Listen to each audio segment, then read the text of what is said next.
Hey friends, welcome back to the channel. Woodley here. Great to see you. Today we're going to answer a question.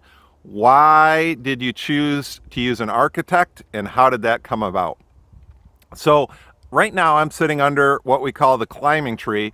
This is what I shared about in the dream story of where the seed began to have this.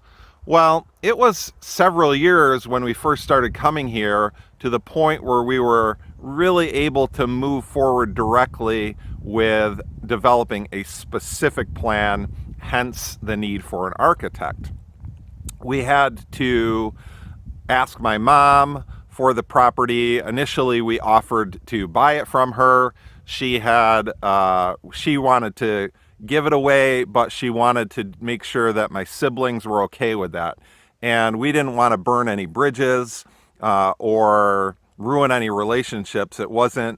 Those were more important than any piece of property. So that took several years for that process to get sorted out. And during that time, and as it moved forward, and as it became clear that this was a real likely scenario that we would be able to have the property and be able to build something, we began to explore how in the world are we going to do it? Because to be honest with you, initially it felt like way beyond the capacity of what we could afford. There was no realm of possibility that the dream that we had could actually happen with where we were.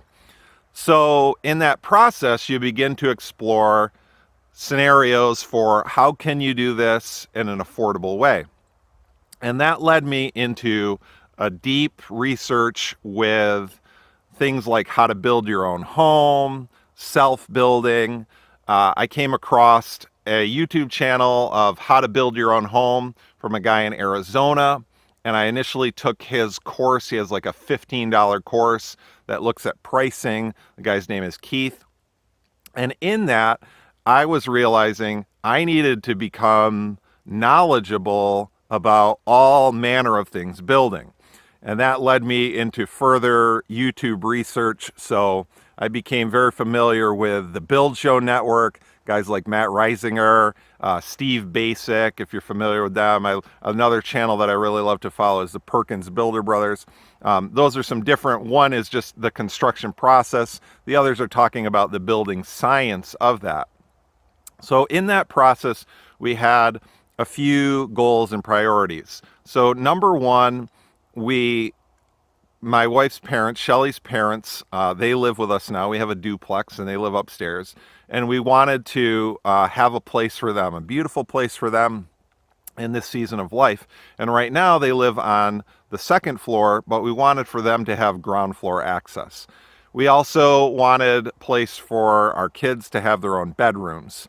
And so as we looked at that, we looked at what is it that keeps a cost down. And so we had an idea of basically a rectangular building. So we weren't looking for anything, with different 3D geometry because those things add cost to it.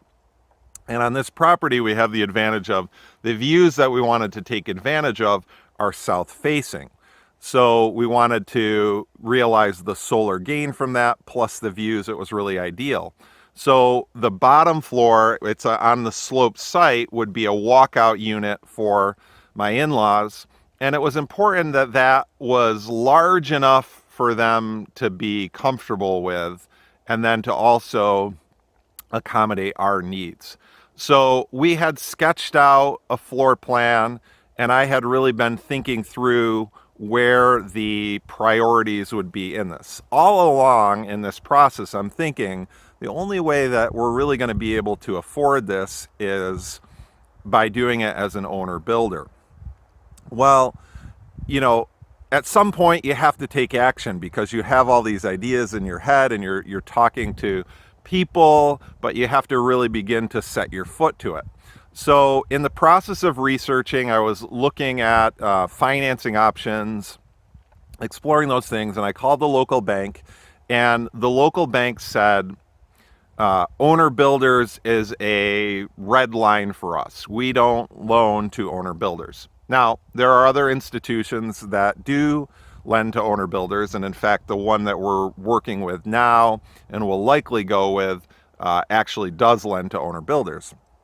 But when I got that information, that first phone call was really helpful to me because, one, it got me over my fear of just making contacts, and two, it gave me some new things to consider.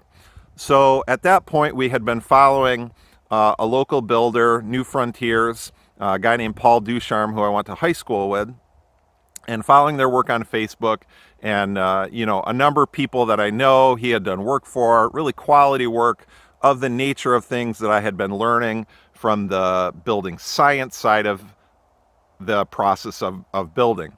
So I reached out to Paul, and we had an initial conversation on the phone, and kind of gave me a rough estimate of what you should think is a reasonable per square foot cost. And I thought that we could do it for lower, and I thought that if I met with him, it would be possible for us to get that down. So we met in person after that. We set up a time to come meet. I said, I'd like to show you the site. And we spent a little bit of time walking around, and I explained kind of what I had in mind to him. So at that point, he said, well, we need to make a decision. Are you wanting to move forward with, getting plans drawn up, and are you willing to pay the cost for that? And so he gave me kind of a ballpark number. Here's an idea of, if you're not comfortable with this number, then you probably shouldn't move forward with that. So that was something that we had settled in that. And what I had to come to realize in this process was that I am not really in the position to be an owner builder. I work 2 jobs. I'm a teacher, a math teacher. I pastor a church. We have 4 small children, and it just isn't really in the realm of the margin that we have in life to take that on. And so that's why I started pursuing those things. It was sort of it was an idea, but it wasn't something that I really had my heart entirely set on. It was more like I had watched some other people do the self builds. But, once I contacted the bank and they're like, that's a red line, that opened me up to pursuing more options for that. So Paul had an architect that he works a lot with. And so he made a contact with them, and then we made a contact with the architect. We met with the architect. He wanted to have an idea for the scope that we were doing. And so for this particular architect, he's a guy who he has another full-time job, and he does architecture on the side. He likes to pick his projects. He likes to kind of look at his schedule for when he has time, and he likes to work fast. And so we met with him, and he was willing. He gave us a proposal for what it would cost to move forward with those plans. So we agreed to work with him. And to give you an idea, it's not uncommon for an architect to be something like 10 to 15% of the build cost to be the architect's fees. And so for us, we're probably looking like, maybe less than 2% of the cost with his hourly rate. And that's what works for him. So there's some things that he doesn't do that perhaps other architects would do. If you're interested, I can go into more details about that. Let me know if you'd like to hear more information about that. So we sent him our sketch and plans, and so literally we signed a contract on Friday. Sunday afternoon, we had the first draft from him, and we had a lot of back and forth. It was generally what we had in mind, but he really presented some ideas that we hadn't considered. You sort of learned it through that process that there's a lot of value in considering the instincts of someone who does this professionally. And we learned some things. One of the things, for example, is on our basement level, 50% of the perimeter had to be at ground level. Otherwise, it's considered a 3-story building, and 3-story buildings require sprinkler systems. So stuff like that. But very interesting how he came up with those things. And where we are now is we're at the halfway point with the architect. He kind of does a 50% piece. He sent it over to our builder. Our builder is working on getting a more specific estimate. Initially, it was a ballpark.